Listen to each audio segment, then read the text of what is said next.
excited to talk to you about this. I'm so curious for your impressions of this as an actual historian of this period of France. I'm so curious for your impressions of this world that you've just seen.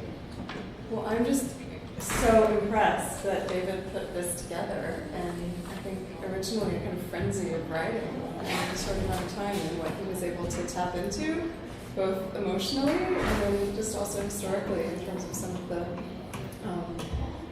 intricate details of that history in the place. And I love the scene where the Marie Antoinette and her ladies in waiting are drinking milk out of these breast cups, and that's actually a real object, a said porcelain object that was commissioned for her for another dairy that she had at another royal estate, and they look quite accurate. I mean, to a woman's breast relative to the real cups that were produced. So it's really an impressive. Will you please talk about those breast cups? What it's such a crazy world that she was living in. I mean, okay, so I'm curious to talk to you about Versailles. I mean, some of these, some of this world. What is Versailles actually like, and what is it like in this period in France for her to be living in a place like that? Well, I think he does capture the real oppressive atmosphere of court life at the time in the play. I mean, she articulates that very clearly with her body as well as with his language. And I think there are all these references to Schönbrunn, which was the Habsburg royal palace outside of Vienna where she grew up, which was also a kind of oppressive court society in a way, but which was somewhat more relaxed in its etiquette than Versailles, which was also a foreign place, foreign language, foreign customs, all of which she had to learn and apparently learned quite badly. Or at least that's how the story went. And so I think she felt very restricted in that way. And so the kind of farm, the toy village, or the fake farm that she built on the outskirts of Versailles, which was part of the Petit Trianon complex, a kind of pleasure retreat that had originally been conceived from the Pompadour, the official mistress of Louis XV, but then was given to Marie Antoinette as a wedding present by her husband, Louis XVI. I think she saw that as a place where she could actually relax to some extent, although it was still quite theatrical in ways. Because it was a retreat from Versailles itself? Because it was a retreat from Versailles itself. I mean, it was still on the grounds of the palace. She could never really leave. She could leave, but never without a chaperone, never without a great deal of scrutiny, both kind of official courtly scrutiny, and she was always scrutinized by the public in some way or another. So she never could actually get away. But it was just in its design. If you've ever seen Versailles, seen some of the layout of the palace complex, originally built or expanded by Louis XIV, the whole architecture is designed to sort of reflect the very strict and rigid court etiquette and hierarchy that was established at that time in the late 17th century and that persisted throughout Marie Antoinette's reign. And the gardens are also very reflective of that nature, tamed, ordered, controlled, to reflect the power of the king, and then also this rigid system. And the place where Marie Antoinette herself inhabited, the Petit Trianon, the garden complex, the gardens, the grounds were much more naturalistic. They were in the English garden style. Things were more relaxed. It was a kind of illusion of naturalism because it was just as expensive and difficult to actually produce this veneer of nature or of naturalism. But I think to some extent she felt that it was a retreat of some sort, and that she could kind of get away from that oppressive system to a certain extent of Versailles and all of its rules and regulations. And how was can you describe what those interiors were like inside Versailles? I mean, are they, as I imagine, incredibly ornate, incredibly wealthy, incredibly, more outfitted than I can possibly imagine? Is that? Yes, I mean, incredibly ornate and opulent. Many of the interiors, were originally developed again for Louis XIV, so in a very opulent late 17th century French classical style, a lot of gilding, the Hall of Mirrors, probably the most famous interior, but paintings on the ceiling, tapestry on the walls, heavy damask, heavy furniture. So yes, incredibly ornate, sumptuous, opulent. And that was not the style that Marie Antoinette herself favored. She was actually responsible for orchestrating a kind of shift towards a greater simplicity in interior design, kind of ironic since she seemed to be this, epitome of excess. I never would have guessed that. Ever. And partly, I think Versailles in that period, she did to some extent reshape some of those interiors, at least in terms of the furnishings, but there was a desire to maintain a sense of continuity, visual and architectural continuity, for previous periods, in a sense of trying to maintain that sense of dynastic legitimacy, so that you couldn't actually do that much in terms of redesigning the interiors within the palace itself.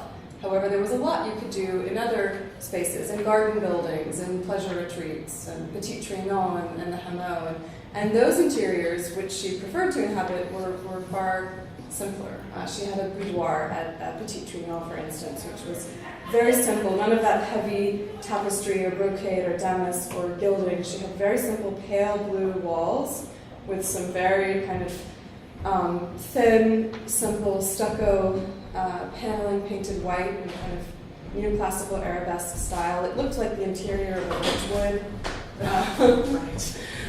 cup or something like that. And then she actually had these mirrors that would that she placed over the windows, and they have these kind of like hidden grooves where you could hide the mirrors and have window views out into the gardens beyond, or if you wanted a little bit of privacy, you could just raise the mirrors up and be kind of shut off from the outside world. Yeah, they're amazing. Sure. Right on. That's Yeah, why not? That's the way to roll. Why not? But it's a totally different way of thinking about a mirrored room from the Hall of Mirrors at Versailles, kind of a place of intimacy, of self-reflection, as opposed to this kind of reflection of the king's power and domain. Right. And did you say the phrase pleasure retreat? Is that what you mean? I did say pleasure retreat. And the book that I wrote was about a building type in particular that she's associated with, the pleasure dairy. And that was actually a term at the time, l'esprit d'agrément, which means a pleasure dairy. And it was a kind of performance space, as opposed to the working dairy where Marie Antoinette's servants would prepare milk products and other kind of country delicacies for her, and then they would take them to these pleasure dairies, which in Marie Antoinette's case, she had one of these faux rustic farm buildings near the Petit Trianon that had a thatched roof, and the walls were painted with these kind of faux cracks to look like a ramshackle cottage, and then you would walk into this building and it was all white marble. Very, very simple, but very refined, extremely elegant and costly simplicity. But walls that were painted with trompe l'oeil to look like marble, white marble shelf that went all the way around the room to hold the porcelain milk pails, buckets. She had a porcelain bucket that was painted in kind of faux wood finish, wood bucket. And it was all this kind of presentation space where she would take her female friends to go and have a simple snack. And was there actually a working dairy portion of this? Yeah, in a separate building that was kind of behind the scenes. Right, sure. But yeah, but the big question is sort of to what extent did she actually, milk the cows herself? And I think not. I think she left that to her servants to actually do the labor. Although she was really interested in the farm animals who were imported. Many of them were taken from alpine villages, and she wrote letters. She had a farmer whom she also imported from Switzerland. And she would write letters telling him what kinds of animals she would want for the farm. And she said at one point that it's funny that there's a sheep here, because she wrote a lot about a goat that she wanted him to procure for the Hameau, and she stipulated that the goat be white and not mean. That's hilarious. I think she'd had trouble with one before. So. Yeah, sure. Should feisty go. Yeah, like that. It's reminding me an awful lot of the Michael Jackson, the zoo that he imported for himself, to imitate himself. Yes, it feels a little extreme. I think so. I mean, I think it's funny in the play there's a mention of Rousseau. There's actually quite a lot of discussion of Rousseau and his views of human nature, and she says, I wish I should have read Rousseau, and it's not clear whether she did own Rousseau in her library inventory has been published, and she had a lot of Enlightenment era texts. It's not clear whether she actually read them, but she was aware in general of certain ideas, and certainly of this idea of the return to nature and this promotion of the simple life, as well as certain values of feminine virtue, maternity, domesticity. Rousseau said that women should not wear corsets. There's a big thing about her not wearing a corset in this play. They should breastfeed their own children. They should get back to nature in any way that they can. And I think she was trying to espouse those ideas, kind of to perform them in a way in these places, in the way that she knew how. I mean, she lived a life of theater, and that's what she was doing. It wasn't a travesty. She wasn't poking fun at the peasantry. She was kind of trying to live her own simple life, but in an extremely simple life. In an extremely courtly way. I'm really surprised to hear you say the French court is more rigid than the German court. I don't think I think that's not completely true all the time. I think that her mother, who was the Empress of Austria, she was the 15th, Marie Antoinette was the 15th child of 16 children that this woman bore while she was running this incredibly powerful empire. I think, history claims that she was a little bit more relaxed in her etiquette at court, and certainly in her own maternal role, that she actually, in the time that she had available, did kind of spend time with her children and raise them in a slightly more relaxed way. And so Marie Antoinette was used to a kind of family intimacy that I think was unusual for the time. And so I think her upbringing was a little bit more relaxed than was typical for the French courtly life. And certainly for Louis. Not so free and easy. Not so free and easy. What was everybody else living like? What were if the royals were living like this? How extreme is the difference from how they're living and what the peasants are living like? About as extreme as you could possibly get. There's actually a film, a French filmmaker, Bernard Tavernier, a film called Farewell My Queen, that came out, Les Adieux à la Reine, that came out a couple of years ago, first in France and in the US. I don't know if anyone has seen it, but it's, I think, I really enjoyed the film, and one of the things that I enjoyed about it is that he actually kind of tries to give a sense of that sort of upstairs, downstairs. I mean, this is not the peasantry who are living outside of the palace complex, but he actually films a great part of the palace scenes at this other Chateau Vaux-le-Vicomte that's meant to stand in for Versailles, and he shows like the extremely, reductive, impoverished, difficult conditions that servants of the court were living in, as opposed to the opulent interiors. There's this kind of direct juxtaposition, and I would say, as a historian, the challenge is actually trying to reconstruct the way that people from the lower classes or the poor classes live at that time. It's much more difficult. When I'm doing research on the royal family, all of these records are meticulously documented. They're kept in the Archives Nationales in Paris. Anyone can go actually and fill out a form and say, I want to see building records from 1786, and I want to know which coats of paint were applied to which interiors in Marie Antoinette's apartments from this, and you can actually reconstruct it, down to the minutest of details. You can see where she would sign her approval, or someone would sign it for her, and to actually research. There are many people who've tried to research, interiors of a totally different class structure in that period, and it's really hard. But I would say that living conditions were squalid. Hygiene was really low, and people lived in pretty desperate conditions. And it's that extreme immediately outside the gates of Versailles, they're very rural. There's not anybody near Versailles, or there's a whole community of No, I think they brush up right against each other, right outside the palace gates. Anytime you have a royal palace, there's a whole community that's built up alongside it, and I think you have those extremes that are.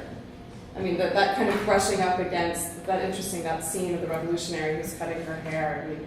On the one hand, they're coming from completely different worlds, and you can't imagine that they would be able to communicate or speak to each other. But I think there was more of that kind of confrontation prior to the revolution than we might imagine. I can't even imagine how immediate. That sense of that kind of poverty immediately outside the gates. Well, that's something that you could, as the queen, certainly she would have been shielded from, but it was there. It was not that far removed. Yeah, Versailles is enormous. It's enormous, yeah. So it would be possible to be there and not essentially feel, like I would imagine at Buckingham Palace, because you can actually see right outside the gates. That's not actually true at Versailles, that there's enough distance there. I don't know why I'm fascinated by this. I'm fascinated by... One thing I'd say is that these palaces were actually open to the public. I mean, anyone theoretically could go and walk through the rooms of Versailles in the 18th century from any social class. It doesn't mean that the peasantry had the time, you know, or the knowledge or the interest, but theoretically they could. So I think, yes, on the one hand, we have the sense of this gilded cage, of these gates that kept, the undesirables out, but at the same time, I don't know that it was always as completely shielded as you might imagine. And certainly, and the same goes on the other side, that Marie Antoinette was subjected to. I mean, one of the sort of legacies of the Enlightenment is that you had this huge explosion of print culture, and you had increased literacy rates, you had newspapers and pamphlets that were circulating, and people felt that they had the right to comment on the Queen and the royal family's every move. And so that was also one way in which different social classes were brought closer and commingled in the print world. And a lot of these attacks, these poems, these pamphlets that were written about her and that are referenced in the play, I mean, they're coming from people who would not have, social classes who would not have been commenting on the activities of the monarchy before, as much in past eras, and they're able to get through the censors and to circulate on the streets and to really, again, speak to this kind of this convergence that becomes so dramatic after the revolution. Yeah, that changes everything fast, yeah. right? Yeah. Can you describe what the jail was like that she was kept in? I don't know that. There actually is a room at the Musée de Carnavalet in Paris, which is a museum of the history of Paris, that is supposed to replicate her prison cell.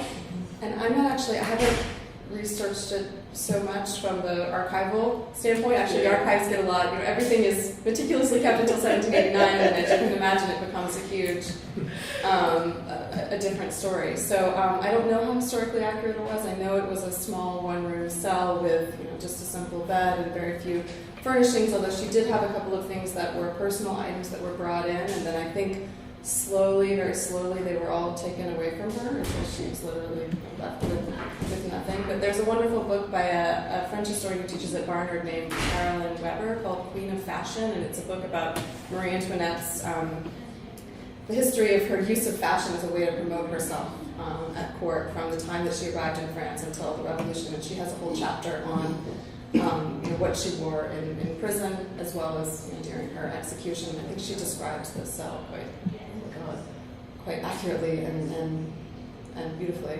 But yeah, this is a pretty good evocation of that sense of just sheer reductiveness. Yeah, I mean, I am curious about that, as of course, as somebody who knows the period so well and who knows that world so well. And what we spoke a little bit earlier tonight, we were talking about sort of the rigidness and the way that the classicism moved through the entire. The architecture of Versailles, the architecture of the world, the etiquette of their life, the structure of their clothing, everything about how they moved, and the way that she both lived in and broke those rules as they moved through it. And so, in this, when we come back and look at this design, which is extraordinary and very simple, very elegant. And I'm just curious about your impressions, literally about the visual world that Ricardo has created, and in this production, which is very fun. You're right. Yeah, well, we were talking a little bit earlier. I didn't see the earlier iterations of this play when it was performed at Yale, and then was it also ART? Okay, but it was really much more opulent in terms of the use of gold paint or gilding, or really kind of tried to recreate that sense of excess. And the opposite of this, which I think is very stark and in a way, I love how it really forces the attention and the focus. Even as an architectural historian, the attention and focus on language and on especially the movement of bodies and postures. But I think that in some ways, they're both historically inaccurate and in a way quite powerful and moving, and they tell a certain kind of truth. And I think that in some ways, it's really Marie Antoinette's own style was probably a marriage or somewhere in between the extreme opulence, because she did still live an incredibly privileged life, and this sense of simplicity. And so I think in some ways this is not so she herself might have preferred this, very simple white. There was actually a move in the 1780s. There's a reference to her trying to cut down on her expenses, and that was true. She was very consciously trying to cut down on her expenses. And there's also a design decision to eliminate gilding in the decoration of royal interiors that was promoted both by Louis XVI, who actually was a lot smarter about many things than he's given credit for. Poor Louis. I know he's a bum rap in this. And Marie Antoinette herself. And at Fontainebleau, which is another palace where they spent part of the year and where they were remodeling some of the apartments, they decided that they were going to leave many rooms completely white, which is very simple paneling, white walls, no gilding, and that was particularly something that originated with the king. But Marie Antoinette supported to some extent, although she commissioned another boudoir for one of the rooms in her remodeled apartments that was in the Pompeian style, and it was supposed to be neoclassical, so therefore a little bit more sort of simplified, purified, a turn away from Rococo excess that had dominated earlier eras, but it was extremely opulent with paintings, with silver wall paintings, with Pompeian arabesque or grotesque designs, mother of pearl furnishings, gilding. And so she both kind of espouses trends toward greater simplicity and then did her own kind of... Just in the boudoir, though. I mean, just in the boudoir, right? I mean, the boudoir, as we mentioned before, the boudoir is this was a new room type that was invented in the 18th century, and it comes from the French verb bouder, meaning to pout or to sulk. And so it was conceived as a space where women, specifically women, this was a time when rooms in general become more specialized, more designated for particular functions, as opposed to in the past where rooms are a little bit more flexible and you'd have a kind of reception space where if you wanted to have a meal, you just pull a table kind of in the center of the room. They were multifunctional. But in architectural treatises in the 18th century, you start to have rooms with labels, denoting this is a salle à manger, it's a dining room, or it's a bathing room, or it's a boudoir. It's a place to go, and if you're a woman, to go and pout. They also get more gender specific in the period. But the question is, this room is seen to, I guess the question is what comes first? The need to have a boudoir to experience this kind of psychological state, or the room itself, which therefore encourages or facilitates a certain kind of behavior or performance on the part of women. So that's a little bit of a diversion from your question about the set design, but well, it isn't actually. It's actually. I mean, the way that the way that this space. I don't know. I mean, the way that they have created this incredible design to leave you permanently on display. She's always in the. It's merciless. I am particularly fascinated, of course, by the costumes in this piece and the way that they free, the way that Marin is using the structure of the costume, but you can see that her ladies in waiting are, like the lack of corseting in a very corseted world somehow is completely clear in the translation of these clothes, and I think that's an extraordinary thing. Yeah, it's something that, as an 18th century French historian, I talk about a lot with I teach courses to undergraduates and graduate students at NYU, and before that at Wellesley, and I think about how to try to convey a sense of this history, not just through reading text or looking at images and discussing them, which is what I do, but also perhaps through other sorts of, embodied knowledge, if you want to call it that. And how is it possible for students to re-experience the past through maybe wearing a corset or some kind of costume or sitting in a chair that was developed in the 18th century, supposedly to promote a sense of relaxation, although it's a kind of very difficult type of relaxation to navigate. And so I think that the way that, and this was something that architects and fashion designers certainly understood at the time and wrote about, the way that clothing, that furnishings, that interiors could really dictate and shape behavior. And I think that students, people who are interested in the past, to really recover that sense, we need to experience it in that way, whether it's through seeing an actress wear that piece of clothing in the way that it does change the language of her body, or whether possibly doing it ourselves at some point. I haven't convinced the curators at the Met to let me bring my students through the period rooms in the chairs, but maybe one day. It was a show, Dangerous Liaisons. I don't know if anyone saw it at the Met 5 or 6 years ago. It was a show, a joint, primarily put on by the Costume Institute at the Met, and they had 18th century, they had mannequins dressed in 18th century costumes, but set into the period rooms,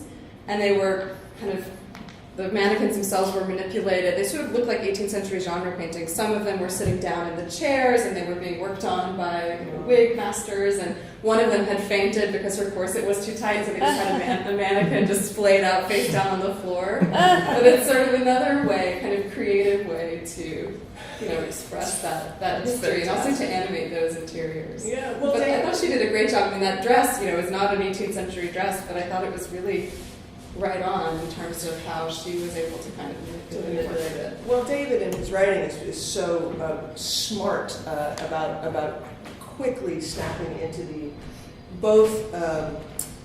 I don't mean the stereotypes of the time, but I, as certainly not a scholar of this period, I recognize the bits of the behavior that I have always found quoted and sent up about her. He's been very smart. He and Rebecca, of course, very, very smart about the way that they have sort of captured that and moved through it, and then found a way to balance against that description. Yeah. The performance is extraordinary. So that way of moving through the world, but that sense of, we were also talking a little bit earlier about etiquette and the way etiquette and structure is used as, as a tool, and almost as it can be used almost as a weapon, as a classist weapon, and just the way that that's been sort of quoted and captured in this production.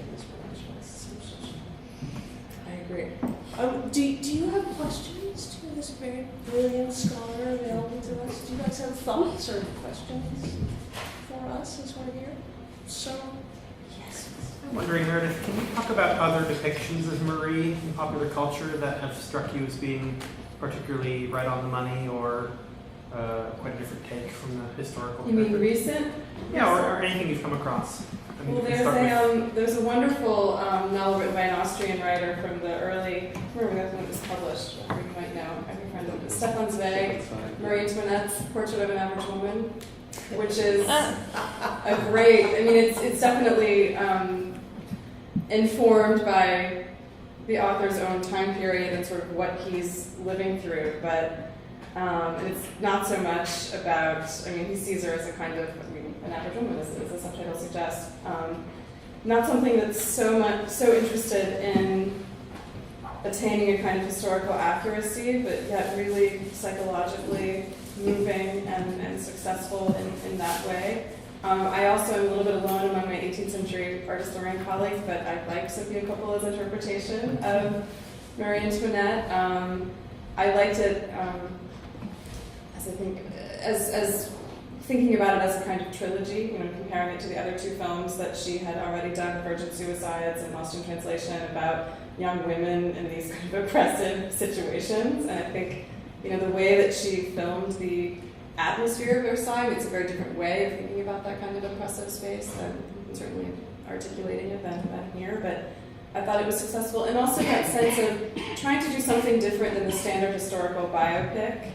And I think the way she used music was very smart. I think it's very hard to try and do something. And here again, the challenge, I'm talking about how they evoke these kind of movements of the 18th century, but even more so here in the performance tonight, they're evoking, it's contemporary language and idioms and expressions, and how you can still make that, how you can bring that, the contemporary in and still make it translate in some way, to a certain kind of authenticity. It's not really the authenticity of history, but history is unreachable. So how do we channel it? And I think that Sofia Coppola did a good job with her interpretation.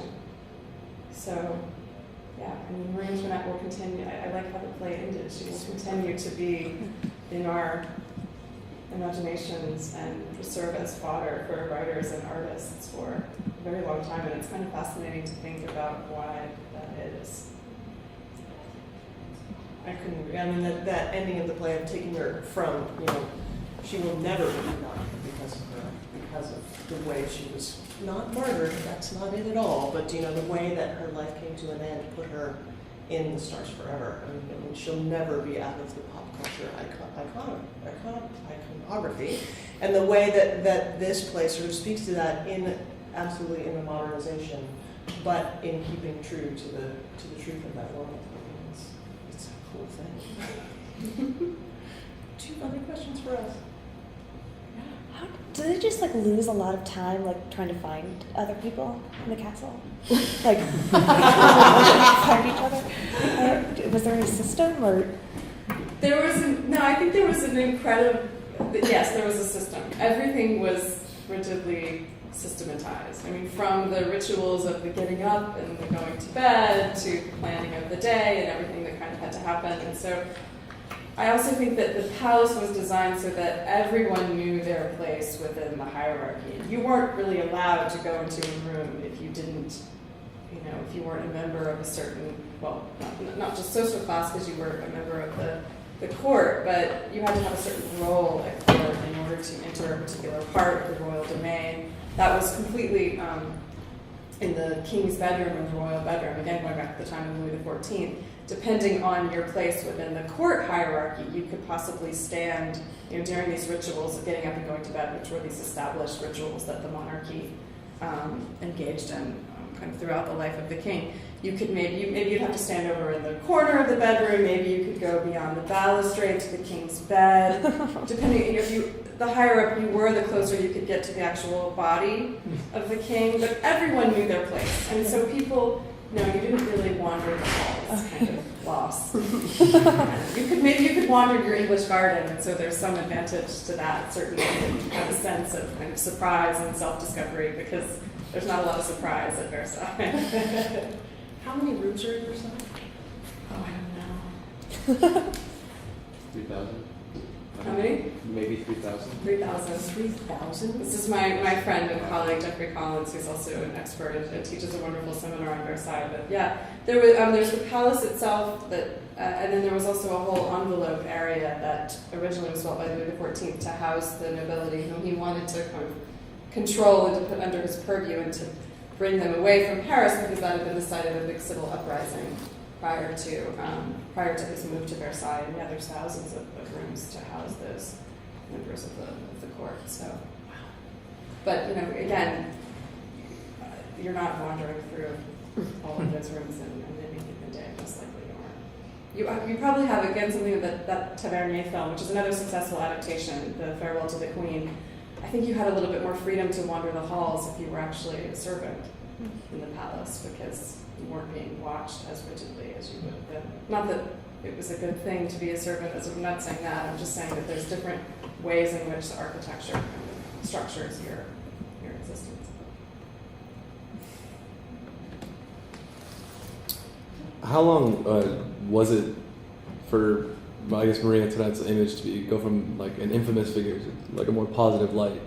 Was it like 100 years, or did it take ages? Were there like instrumental people that shifted that image consciously? I mean, she definitely, it didn't take that long. There was a period after the revolution, which went on for about a decade, and then you have the Napoleonic era, where Napoleon came to power, people were tired of fighting. They had this reinstitution, actually, the creation of an empire, which was even more authoritarian in some ways than the Ancien Regime. And then there was a 15-year period from 1815 to 30, the Bourbon Restoration, where Louis XVI's two brothers, who had fled France during the Revolution, came back and sat on the throne. And that was a period in which you started to have this real sense of nostalgia for the past that carried through all of the 19th century. And Marie Antoinette became this, this tragic figure, kind of heroine, not for everyone, but for many, particularly for members of the Ancien Regime, the noble classes who had to immigrate and who started to come back, and who's really promoted this kind of hagiography of the Ancien Regime. So that's a space of it's less than 2 generations. And then her memory kind of continues throughout the 19th century. In the middle of the 19th century, there's a group of writers. The Goncourt brothers write a lot about biographies of different, primarily women figures in the Ancien Regime. It's actually interesting to think about the extent to which women really kind of carried the torch. This fascination with female figures like Madame de Pompadour, this mistress of Louis XV, and then Marie Antoinette herself. And they become these important literary figures, and they also become really important for the market because virtually every item of 18th century French furnishing from a particular period that's sold to American collectors, for instance, or to museums in the 19th century, there's some somewhere in the catalog entry there'll be some assertion that Marie Antoinette either owned this piece of furniture or had a hand on it at some point or ate off of it. And that was a nightmare, I think, for still today for curators who try to like establish this provenance and how this happened. So that her memory was very strong and it started early. That's amazing how quickly that turned around. I mean, it makes sense. It's the backswing, it's the famous. That's the way, the swing of the pendulum was quick. Well, it was, I mean, I think people forget that, you know, Louis XVI remained the King of France for the first year. I mean, they were going to have a constitutional monarchy, so things did get bad really quickly, but it wasn't like all of a sudden there was just this, that's it, let's guillotine the king immediately. Like, that did take a while, and pretty soon after the period of the Terror, which is the most memorable period within the Revolution, but there was this kind of retreat from that, and so, not that people were championing Marie Antoinette, certainly during the 1790s, but I think there were those who had left, you know, even then they still kind of carried the memory of this period, and they were more ambivalent about it than I think. Well, sure. It's been. And particularly because Napoleon's reign was a little tricky. Yes. Well, he was an upstart from Corsica. He didn't speak French all that well either.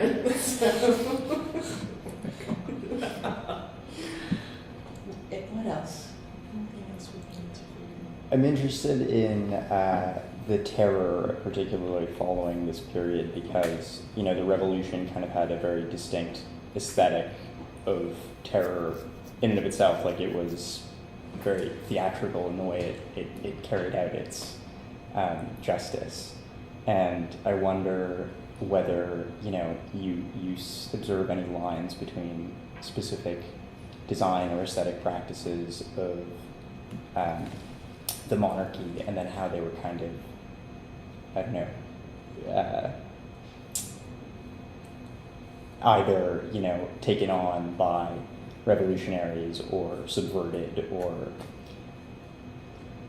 Well, I think that there's a historian, I think she's at Berkeley still, I'm not sure, but named Leora Auslander, who's written a book about furnishing during the Altian regime, and she's done some really interesting writing on interior design and furniture as well as fashion during the Revolution, and the ways in which revolutionaries co-opted a lot of the codes of kind of representation that had belonged to the aristocracy. This is not really speaking to the Terror specifically, but pretty soon after 1789, you start to have people who supported the revolutionary cause who were commissioning things like armoires with the Declaration of the Rights of Man, you know, put on them in marquetry, or even like, you know, the tricolor, red, white, and blue design schemes, or the Phrygian cap, which was the symbol of the, you know, revolutionary cause, also integrated into design motifs. And on the one hand, it's a complete, I mean, part of what a lot of historians argue about the Revolution is it completely eradicates the earlier system of, you know, of time, space, language, everything. So it's a completely new set of design motifs. Yeah. They actually are borrowed from a lot of ancient, you know, a lot of classical symbolism, but it overturns the decorative system, certainly, of the 1780s and of the monarchy. But they're kind of maintaining that same sense and that same idea that furnishings, that interiors, they both express your political, social, cultural values, and in some ways they kind of shape them.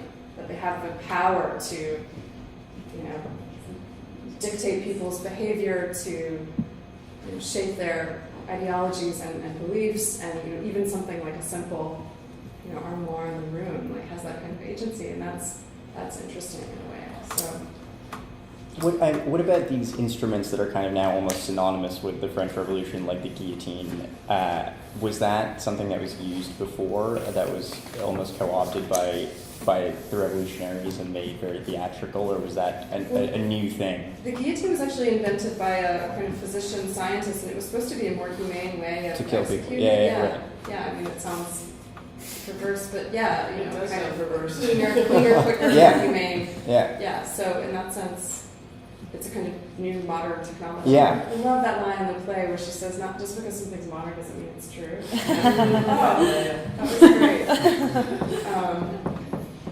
Yeah, people did wear, there are some wonderful my advisor who teaches at Harvard, the reason why I was going to be a modernist myself, and then I got completely seduced by the 18th century. She does this lecture on the Revolution where she talks about these balls for the survivors of victims during the Terror that take place in the 1790s, and people whose family members were guillotined during the Revolution are invited to kind of work through that trauma through dancing, having a kind of night of festivity. And she showed these slides of these guillotine earrings that were actually designed in the period, and the family members would wear red velvet ribbons around their necks to symbolize the guillotine's blade and also to show their connection to this trauma. So there's all this kind of reworking of trauma through fashion and material culture. And I've never seen a piece of furniture with a guillotine on it. Wow. The Bastille, which was destroyed, the prison, the old prison of the Bastille, which was one of the first kind of inaugural events of the Revolution, there was some enterprising designer who carried off a lot of the rubble, the ruins of this prison, and then created these replicas of the Bastille and sold them. And there's one in the Musée Carnavalet actually has one of these souvenirs from the period. So there were various ways in which people were using art and material culture. I don't know if I find it soothing to think that we didn't invent that kind of souvenir in any sort of modern time. That's been around for a long time. I have a question. Yeah. So I was just wondering, sort of readings of history change depending on sort of when they're being researched as history goes on, and I'm wondering if, even since you've started teaching this subject, if you find that there are different trends that your students latch onto, even in the past recent history. Yes, I would say absolutely. I would say that history is a moving target, and one of the reasons why when I started graduate school, I didn't think initially to become a historian of the 18th century is because the 18th century itself is a kind of relatively, it's not a new field in art history, but it's something that has changed dramatically over the past 50 years, let's say. Certainly the scholarship on Rococo, for instance, which is always seen as the kind of frivolous, the bastard stepchild of Renaissance art or the Baroque, and not worthy of study because it was patronized by some women who were completely excessive in their tastes, and it's asymmetrical and strange and weird, and so we shouldn't pay any attention to it.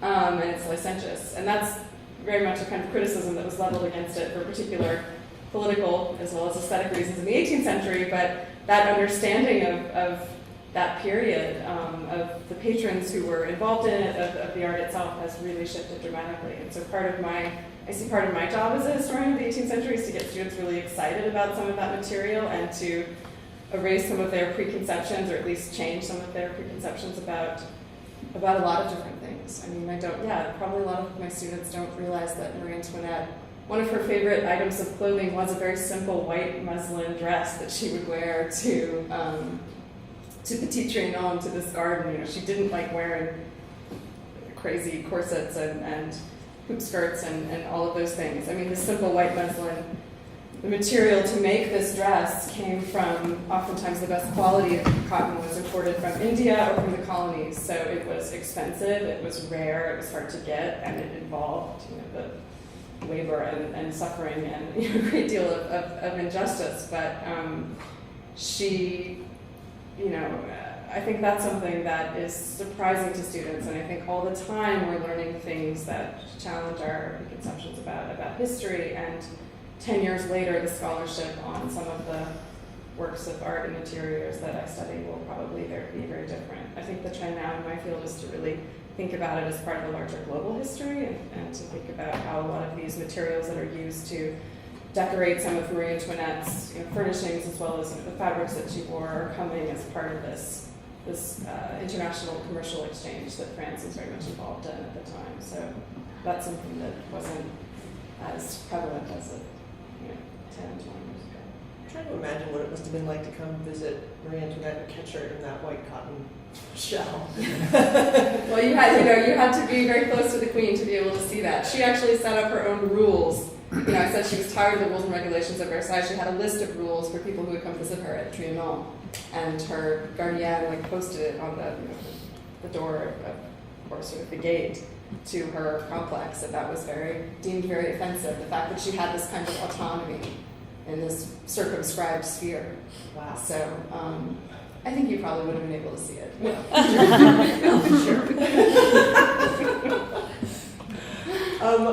Thank you so much. for Thank coming you. to talk to us. Thank you. Thank you guys for